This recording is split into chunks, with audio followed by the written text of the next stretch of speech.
presented by Bidesi Lal Entertainment.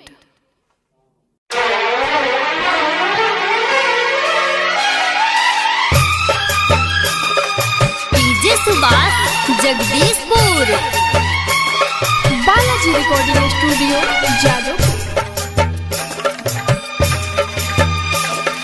जाता ने ससुरा हम नहीं आ छोड़ा के,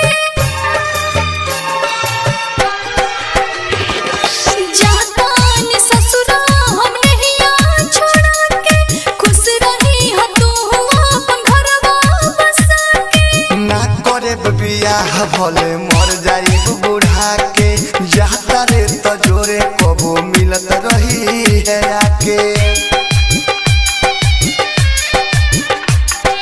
डीजे सुभाष जगदीशपुर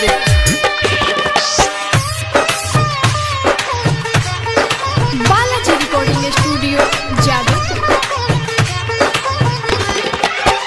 मिक्स बार presented by Bidesi Lal Entertainment.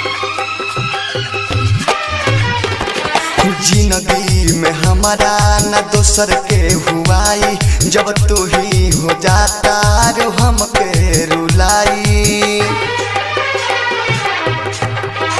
हो जिंदगी में हमारा न दोसर के हुआई, जब तू ही हो जाता रो हमके भुलाई।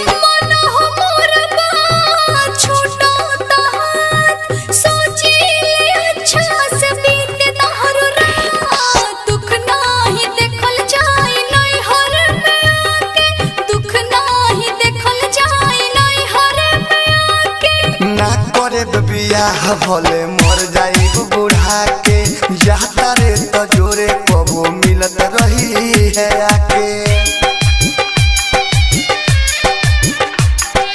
डीजे सुभाष जगदीशपुर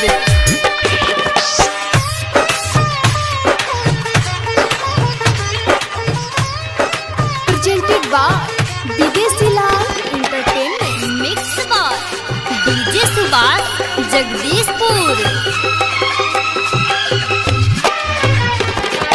तू रही हो डबल हमरा है मकेले, तू बुझलो हमरा हो प्यारे के खेले।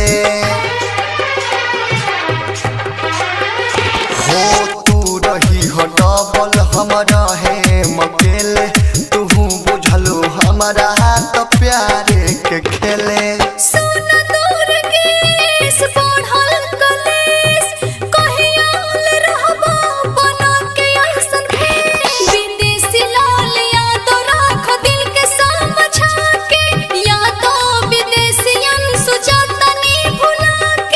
ना करे बियाह भले मर जाई बूढ़ा के, जाता रे तो जोरे कबो मिलत रही है आके। जाता ने ससुरा हम नहीं आ छोड़ा के, खुश रही हो तू presented by Bidesi Lal ना Entertainment. करे बियाह भले मर जाई बूढ़ा के, जाता रे तो जोरे कबो मिलत रही है आके। Balaji recording studio Jadav.